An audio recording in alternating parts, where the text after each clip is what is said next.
जय सिया राम दोस्तों। आज की इस वीडियो में हम बात करने वाले हैं ओला इलेक्ट्रिक कंपनी के शेयर के बारे में। पिछले एक डेढ़ हफ्ते में इस कंपनी के शेयर में काफ़ी तेज़ी आ चुकी है। लगभग 15 से 20% की तेज़ी इसके प्राइस में आ चुकी है। कंपनी के प्राइस में तेज़ी आने की क्या वजह थी और आने वाले टाइम में कंपनी का जो प्राइस है वो कहाँ तक जा सकता है, क्या इस कंपनी में अभी इन्वेस्ट करने का सही टाइम है, कंपनी के बिजनेस और फाइनेंशियल्स को भी इस वीडियो में हम स्टडी करेंगे। तो लास्ट तक वीडियो को जरूर देखिएगा। अगर मैं सबसे पहले कंपनी के प्राइस की बात करूं तो इस कंपनी का जो करंट प्राइस है वो 74 रुपीज़ के आसपास चलता हुआ नजर आ रहा है। कंपनी की जो मार्केट कैप है वो लगभग 33,000 करोड़ की है और शेयर ने जो 52 वीक हाई लगाया वो 158 रुपीज़ का लगाया है और 52 वीक लो है वो 65 का लगाया है। तो अभी कुछ महीने पहले ही इस कंपनी का आईपीओ आया था और इसकी जो लिस्टिंग है वो फ्लैट प्राइस के ऊपर हुई थी, लेकिन उसके बाद से कंपनी ने ऑलमोस्ट डबल का रिटर्न अपने इन्वेस्टर्स को दे दिया था। अगर किसी ने उस टाइम अगर इसको बेच दिया तो वो काफ़ी प्रॉफिट उन्होंने कमाया होगा, लेकिन अगर किसी ने होल्ड किया होगा तो अब इसका जो प्राइस है वो अपने इशू प्राइस से भी नीचे चलता हुआ नजर आ रहा है। और एक बार तो ये गिरते गिरते लगभग 65 रुपीज़ के आसपास आ चुका था, लेकिन पिछले कुछ दिनों में इसके शेयर में काफ़ी तेज़ी आ चुकी है।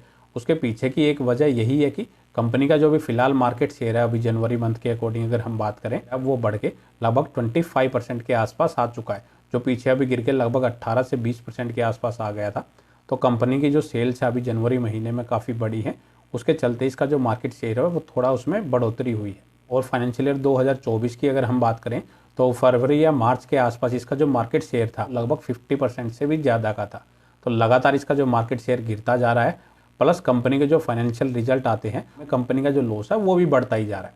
उसके चलते ही जो इसका प्राइस है वो 158 रुपये से गिर के लगभग इतना नीचे आ चुका है। तो अब सवाल आता है कि इसमें पिछले कुछ दिनों में तेज़ी आ चुकी है, क्या अभी इसमें हम एंट्री लें, क्या अच्छे रिटर्न ये हमें जनरेट करके दे सकता है।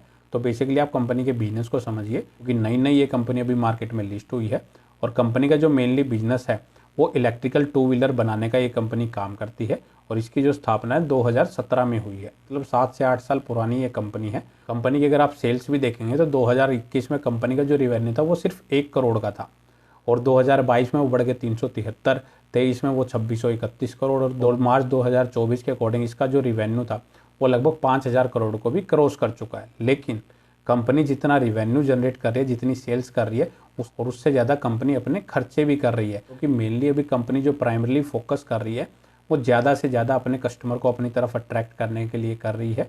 ज़्यादा से ज़्यादा मार्केट शेयर कैप्चर करना उसका फिलहाल मेन मोटिव नज़र आ रहा है, जिसके चलते ही कंपनी के जो एक्सपेंसेस है वो भी काफ़ी ज़्यादा हो रही हैं और उसी की वजह से जो इसका लॉस है वो लगातार बढ़ता ही जा रहा है। 2021 में कंपनी का जो लॉस है वो 199 करोड़ था, 22 में वो बढ़ के 784 करोड़, 2023 में वो बढ़ के 1472 करोड़ और 2024 में कंपनी का जो लॉस है अप्रोक्स 1600 करोड़ के आसपास पहुंच चुका है।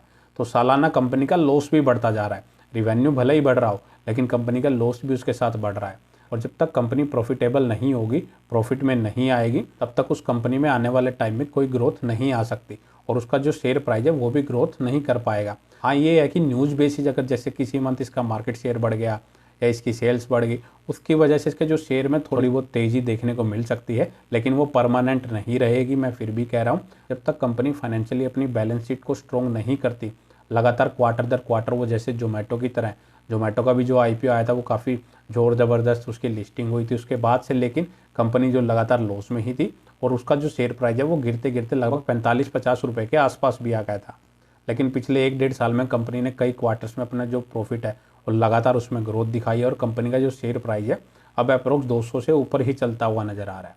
तो अगर आने वाले टाइम में यह कंपनी भी अगर ऐसे ही रिजल्ट पेश करती है, प्रॉफिटेबल कंपनी अगर बन के दिखाती है, तो यह कंपनी आपको काफ़ी अच्छे रिटर्न जनरेट करके दे सकती है, क्योंकि आने वाला टाइम है जो इलेक्ट्रिकल व्हीकल्स का ही होने वाला है और कंपनी मेनली टू व्हीलर्स बनाने का ही काम करती है।